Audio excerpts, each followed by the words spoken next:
Good morning বন্ধুরা, কেমন আছো তোমরা সবাই? আশা করি খুব ভালো আছো। আমিও আমার পরিবারের সকলেই খুব ভালো আছি। সরস্বতী ব্লগ চ্যানেলে তোমাদের সবাইকে জানাই অনেক অনেক ভালোবাসা। তো এখন বাজে সকাল 8টা। সকাল 8টা থেকে আমার ব্লগটা শুরু করলাম।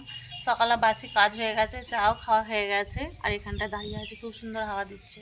কারণ মাঠের ধারে বাড়ি হলে এটাই সুবিধা, হাওয়া সবসময় ফ্রিতে পাওয়া যায়। কিন্তু পাড়ার দিকে হলে এত হাওয়া পাওয়া যায় না, এখানে হলে সবসময় পাওয়া যায়। হাওয়া দিলেই হাওয়াটা পাওয়া যায় আর কি। তো চলো, সকালবেলায় তর্ক হচ্ছে ছেলে আর মায়ে। বলছে নিজে দোষ করলে সেটা ভালো, অন্যের দোষ করলে সেটা মনে রাখে। আর আমি বলছি তুমিও তো সেরকম, যে তুমি দোষ করলে তুমি সেটা ধরো না, আর আমি দাদা দোষ করলে আমাদেরগুলোই ধরো। বলছি বিছানা গোছানো হয়নি, বাসি কাজ হয়ে গেছে, খালি বিছানা গোছানোটাই বাকি রয়েছে। বিছানাগুলো গুছিয়ে নেবো। তোমাদের দাদাভাই চা খেয়ে নিয়ে একটু মাঠের দিকে গেল, তিলবাড়িটা একটু পরিষ্কার করছে। যাচ্ছে বেশ কটা দিন, 3-4 দিন হয়ে গেল যাচ্ছে। ওই ঘন্টাখানেক ঘন্টা দুয়েক করে থাকছে, তারপর চলে আসছে। এত মানে রোদ্দুরে করতে পারবে না, তো ওর জন্য। তো চলো বিছানাটা গুছিয়ে নিই। পর্দাটা একটু খুলে দিয়েছি, হাওয়াটা আসছে এখানেও ভালোই, খুব সুন্দর। বিছানাগুলো গোছাবো, আর অল্প কটা ছেলেগুলোর জামা প্যান্ট রয়েছে সেগুলোকে কেচে নেবো। তারপরে দেখি 10টার সময় কি খাওয়া হয়, ভাত খাবে না মুড়ি খাবে। কালকের বাসি ভাত রয়েছে, অল্প করে ভাত রয়েছে। আর রাত্রের দিকে মাংস এনেছিল, তো সেই মাংসের তরকারিও রয়েছে, অল্প একজন খাবার মতো রয়েছে। ছোটোটা বলেছিল যে একটু রেখে দেবে মা, আমি কালকে সকালে খাবো। তো আছে, এখনও খাইনি। আমরা সবাই খেয়েছি, কিন্তু ও এখনও খায়নি, বই নিয়ে বসেছে, পড়তে বসেছে। তো দেখি যদি ও খেয়ে নেয় ভালো, না হলে যে হোক খাবে, আমি খাবো না, আমি মুড়ি খাবো। শসা হয়েছে কটা, তুলে নিয়ে আসবো, শসা মুড়ি খেয়ে নেবো। আর পান্তা ভাতটা আমাদের দাদাভাই খাবে, কারণ ও ভাতটাই বেশি পছন্দ করে। তো ওর জন্য এই তো ছেলেটা লুচি লুচি করেছিলাম গতকাল রাত্রে, লুচি আর মাংস কষা করা হয়েছিল। বেশ কটা দিন ছোটোটা বলছিল যে মা লুচি করো না, লুচি করো না। তো কাজের চাপে করা হচ্ছিল না বলে করা হয়েছিল গতকাল রাত্রে। তো ওটাই আছে, ওটাই খাবে, এখন খায়নি। চলো কাজগুলো গুছিয়ে নিই। বিছানাটা গুছিয়ে নিয়েছি, আর জামা কাপড়গুলো বার করে রেখে দিয়েছি। আর এই যে এখানটা করে একটা দেয়াল মতো ছিল, এখানে ভাত তরকারি রাখা হতো, তো ওটাকে গতকাল ভাঙা হয়েছে। মাটিগুলোকেও বাইরে বার করে রেখে দিয়েছি, আর ইঁটগুলোকেও বাইরে বার করে রেখে দিয়েছি। এখানটা করে একটু ভালো করে আর একটু মাটিগুলো বার করে নেবো, দিয়ে এখানটা করে মাটি দিয়ে একটু লেপে দেবো। আর এই যে আম কুড়িয়েছি, আম পড়েছিল, 5টা পড়েছিল, 2টো খাওয়া হয়ে গেছে, আর 3টে রয়েছে, খাবে যে হোক। তোমাদের দাদাভাই এসছে, আমি একটা, ও একটা, দুজনে 2টো খেয়েছি। আর জামা কাপড়গুলো এই যে এখানে বার করে রেখেছি, এগুলো বিয়েবাড়ির সময় সব বার করে পড়েছে, আর কেচে তোলা হয়নি, তো আজকে কেচে দেবো, কেচে তুলে দেবো আর কি। আর আকাশের ওয়েদার খুবই খারাপ, মেঘলা মেঘলা করছে।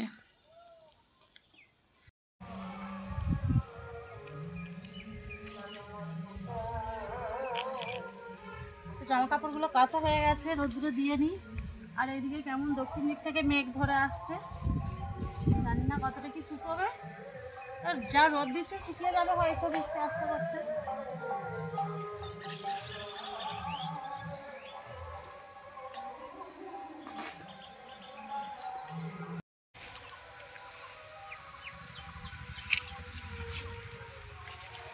আমাকে দেখে মনে হচ্ছে আমি বাগানের মধ্যে ঢুকে যাচ্ছি।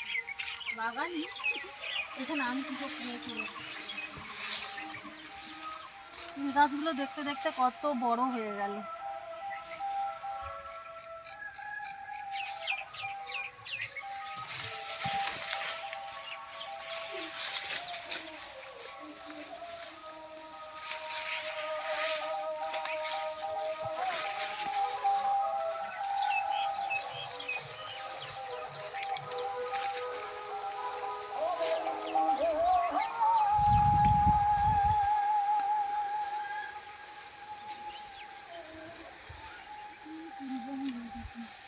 কি রান্না করবো ভেবে পাচ্ছি না। একটা বেগুন হয়েছে, বেগুনটাকে তুলে নিয়ে যাব। এই যে একটাই হয়েছে, ফুল এসেছে, হবে আরও পরে।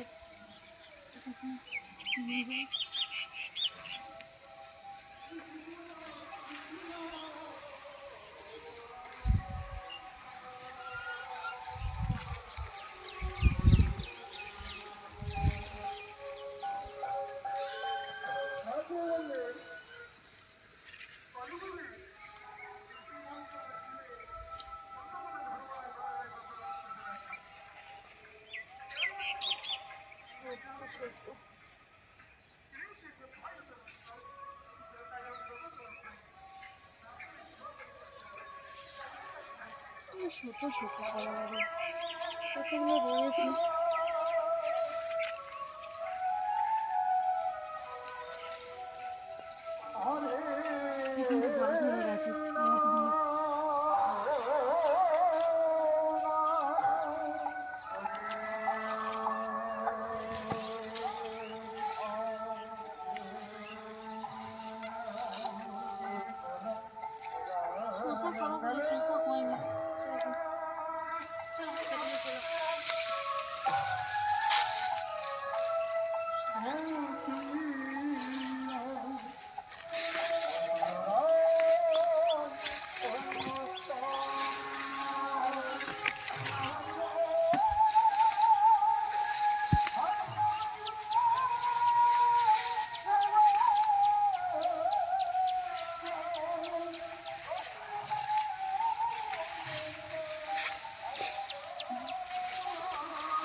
একটা আম হয়েছে, এটা আমি খাবো।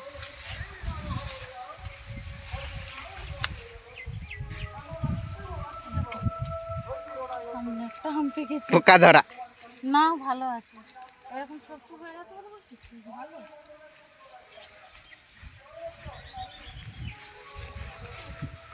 এটা কতগুলো এরকম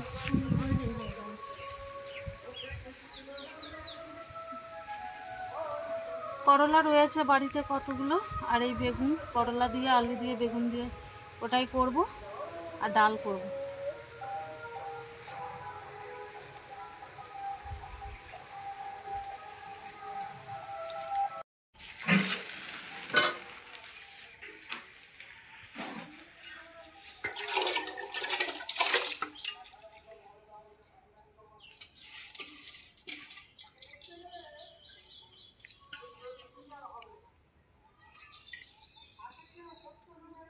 ভাত বসিয়ে দিয়েছি, আর এইদিকে ডাল বসাবো বলে, কিন্তু এইদিকের গ্যাসটা জ্বলছে না কেন কি জানি, বুঝতে পারছি না। তোমার দাদাভাই এখন শুয়ে আছে, থাক। আলুগুলো কেটে নেবো।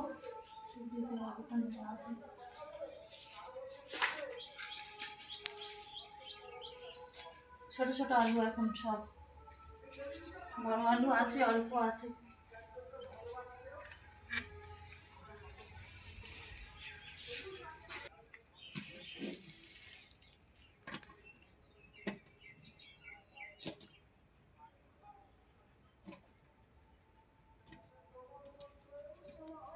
একটু বড় বড় সাইজের গুলো বেছে নিয়ে যাচ্ছি, এখন এগুলোই কাটবো। অল্প কটা রয়েছে বড় আলু, সেগুলো এখন থাক। ছোটগুলো এখন বাড়িতে যেহেতু,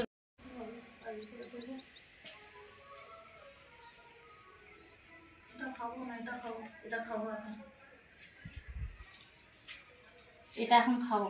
ছেলেটা দুটো আম পেড়েছিল তোমাদের দাদাভাই, ওপরে একটা বেশ লাল হলদে হয়ে গেছিলো, লাল বলছি, একদম হলদে টকটক করছিল।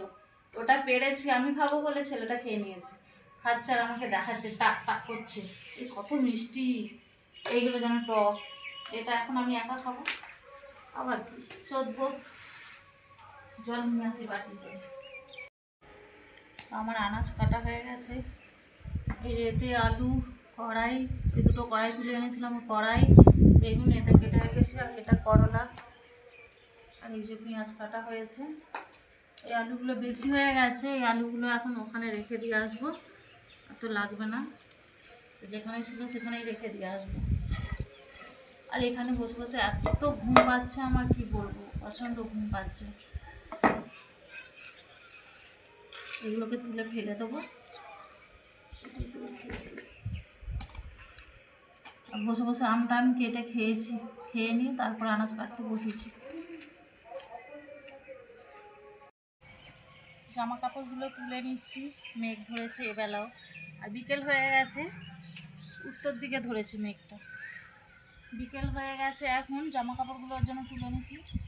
চান খাওয়া তো অনেকক্ষণই হয়ে গেছে, ঘরদোরগুলো ঝাঁট দেওয়া হয়নি, ঘরদোরগুলো ঝাঁট দিয়ে বার করে নেবো, উঠোনগুলো ঝাঁট দেবো। আর এখানটা করে এই যে তোমাদের দাদাভাই ঘিরে দিয়েছে, উনুনটা গতকালকে মাটি দেওয়া হয়েছে, আর আজকে ধারে ধারে একটু ইট দিয়ে মাটি ফেলে এখানটা একটু উঁচু করা হয়েছে। জল টল হলে না এটা দিয়ে পাস হয়ে চলে যাবে, তাহলে উনুনে আর জল ঢুকবে না, সেই জন্য এরকম একটু উঁচু করা হয়েছে। আর ঘরে মাটি দেবো বলছিলাম, মাটি আর দেওয়া হয়নি। এই সেই করতে করতেই বেলা হয়ে গেছে, তো জামা কাপড়গুলো তুলে নেবো আর ঝাঁট দিয়ে দেবো ঘরগুলো। আর ওইগুলো ভেজা আছে, কারণ নবেলার দিকে গা ধোয়া হয়েছে, ওর জন্য এগুলো ভেজা রয়েছে, ওগুলো পরে তুলবো। এগুলো শুকিয়ে গেছে, এগুলো এখন তুলে নিই।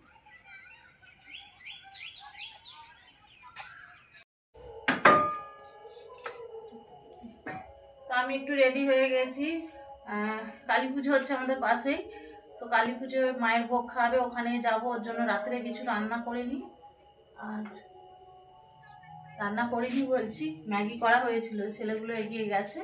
কড়াটাকে কলতলায় দিয়ে আসবো, দিয়ে বেরিয়ে যাবো। তোমাদের দাদাভাই আর আমি যাবো। এখানটা অন্ধকার, আর চারিদিকে জামা কাপড়গুলো মেলা হয়েছে, মানে অবেলায় চান করা হয়েছে তো সকালে ওর জন্য এগুলো চালিয়ে দিয়েছি। এই বোতলটা, একটা বোতলে জল নিয়ে যাব, কারণ ছেলেগুলো এগিয়ে গেছে। বলছে মা, ওখানে জল দেয় যদিও, তবুও বড়টা বলছে মা ফোন করেছিল, বলছে মা জলের বোতল একটা নিয়ে আসবে, তো এই ছোট বোতলটা নিয়ে যাবো ভর্তি করে।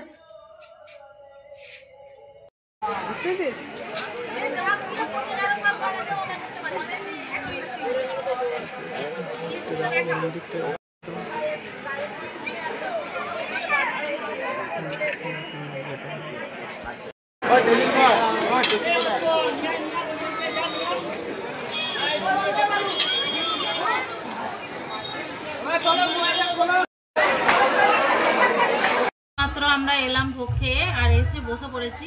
খিচুড়ি করেছিল, খিচুড়ি, চচ্চড়ি, চাটনি আর বোঁদে, এটাই করে। তো খিচুড়িটা খুব ভালো লাগে, যে কোনো ভোগে তুমি খেতে যাবে দেখবে না খিচুড়ি যেমনই রান্না করে কিন্তু খুব সুন্দর লাগে, ঠাকুরের জিনিস তো খুব ভালো লাগে। তো আমার তো খিচুড়ি খুবই ভালো লাগে, ভোগের খিচুড়ি। তো এইমাত্র খেয়ে এসে বসলাম, আর এত ভিড়, তোমরা তো দেখতেই পাবে ভিডিওতে, মানে প্রচণ্ড ভিড়। যারা খেতে বসেছে তারা ওঠার আগেই সব লাইন দিয়ে দিচ্ছে, চেয়ার ধরে টানাটানি লাগিয়ে দিচ্ছে, এরকম অবস্থা। কি বলবো, হাসিও পাবে ওখানে, সেই এত চেঁচামেচি, এত ঝগড়া করছে, সব কিছু বলার নয়। তো জামা কাপড়গুলো এবার চেঞ্জ করে নেবো, দিয়ে হাতটা ধুয়ে ফেসে শুয়ে পড়বো, আর ভালো লাগছে না। তো ঠিক আছে, চলো বন্ধুরা, আজকে তবে এই পর্যন্তই। দেখা হচ্ছে কাল সকাল থেকে নতুন একটা ব্লগ নিয়ে। ততক্ষণ যেন ভালো থেকো, সুস্থ থেকো।